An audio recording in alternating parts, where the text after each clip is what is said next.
এর পাশাপাশি আমাদের বাংলাদেশের দিকে নজর রাখতেই হচ্ছে, কেননা বাংলাদেশের ইতিহাসে নতুন মোড় যখনই ট্রাইব্যুনাল নির্দেশ দিয়েছিল এবং একই সঙ্গে মৃত্যুদণ্ডের সাজা শুনিয়েছে, তারপরেই যে উল্লাস আর তারপরেই প্রশ্ন শেখ হাসিনার ভবিষ্যৎ কোন জায়গায়?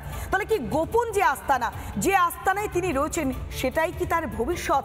তবে ইউনূসপন্থীরা তারা বারবার ভারতের কাছে হাতে পায়ে ধরছে, পাকিস্তানের মদতে কি তারা এগিয়ে যাচ্ছে, বারবার হাতে পায়ে ধরছে হাসিনাকে ফেরত পাওয়ার জন্য।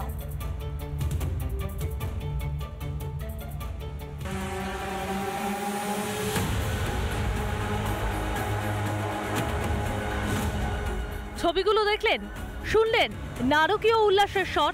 এটাই বাংলাদেশের গত 16 মাসের ইতিহাস।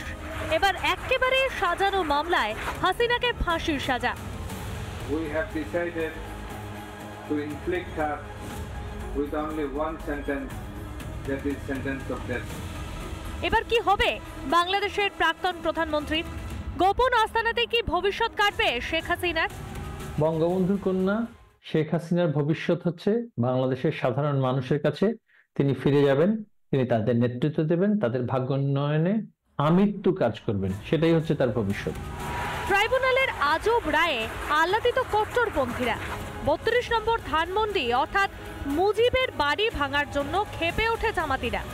বাংলাদেশিদের মন থেকে মুক্তিযোদ্ধাদের স্মৃতি মুছে ফেলতে কোনো কিছুতেই কসুর করছে না ইউনূসপন্থীরা।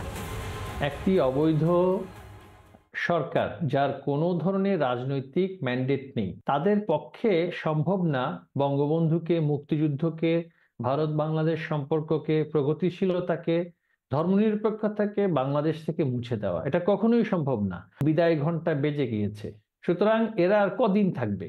সর্বোচ্চ 1 মাস, 2 মাস, 3 মাস জনরোষে তাদের সকলের বিদায় হবে। শেখ হাসিনাকে বাগে পেতে মরিয়া ইউনূস প্রশাসন।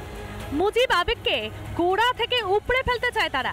যতদিন শেখ হাসিনা জীবিত আছেন ততদিন কল্পনার জগতে থাকতে হবে পাকিস্তানের চামচা ইউনূসকে। রিপাবলিক বাংলা। নানা ধরনের কন্টেন্ট দেখার জন্য লাইক করুন, শেয়ার করুন আমাদের ফেসবুক পেজ, সাবস্ক্রাইব করুন আমাদের ইউটিউব চ্যানেল। পাশাপাশি অন্যান্য ব্রেকিং নিউজের জন্য অবশ্যই চোখ রাখুন রিপাবলিক বাংলায়।